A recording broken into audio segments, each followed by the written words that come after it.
Tire 10% do seu tempo e diga: Senhor, isso é seu, para estudo da Bíblia e para oração.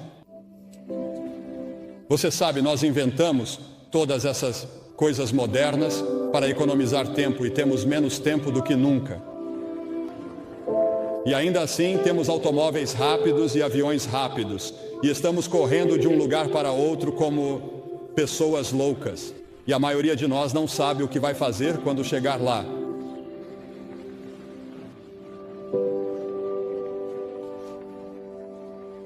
Você tem tanto tempo, mas para quê? Você tem tempo para servir a Cristo. Você tem tempo para viver de acordo com a vontade dele.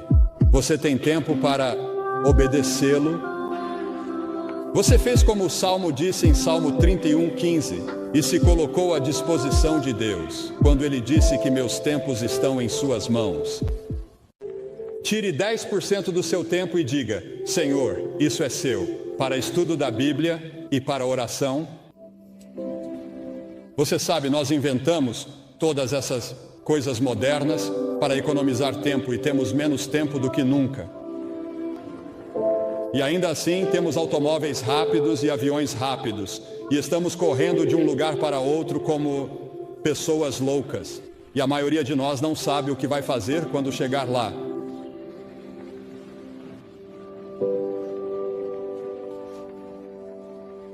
Você tem tanto tempo, mas para quê?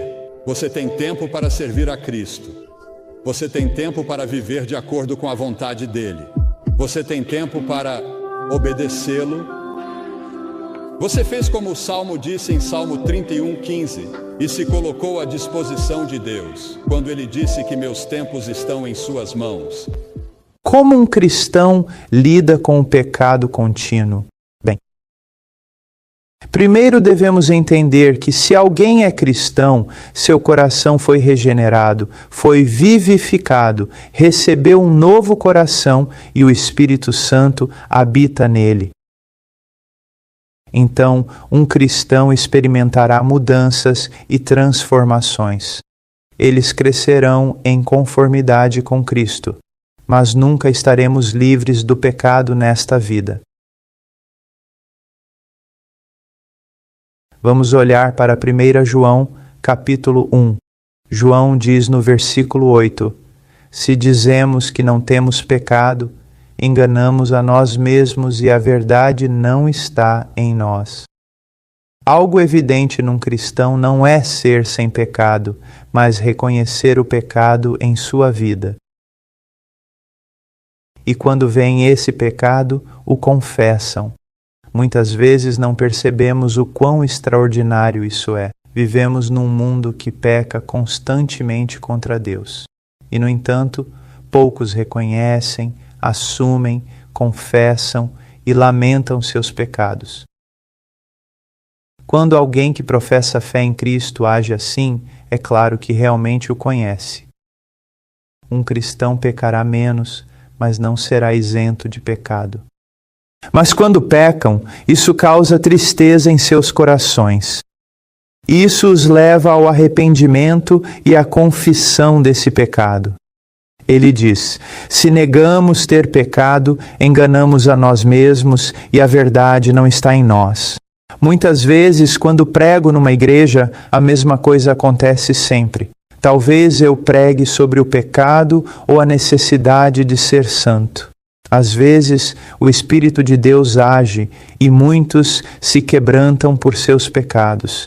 E o que parece tão incomum é isto: as pessoas geralmente mais piedosas, sinceras e devotas na igreja são as mais quebrantadas por seus pecados, enquanto os que mostram poucos sinais de novo nascimento sentam-se como se não tivessem pecado algum. O que vemos é a ação do Espírito de Deus nos seus e a falta dela em quem professa fé em Cristo, mas não o conhece de verdade. No versículo 9, ele diz: se confessarmos nossos pecados, ele é fiel e justo para perdoar e nos purificar de toda injustiça.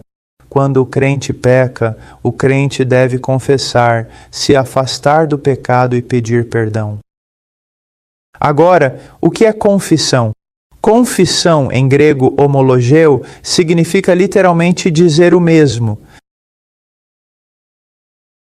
Se, como cristão, estudo a palavra e um dia, lendo a Bíblia, o Senhor me convence do pecado. Ou digamos que um irmão em Cristo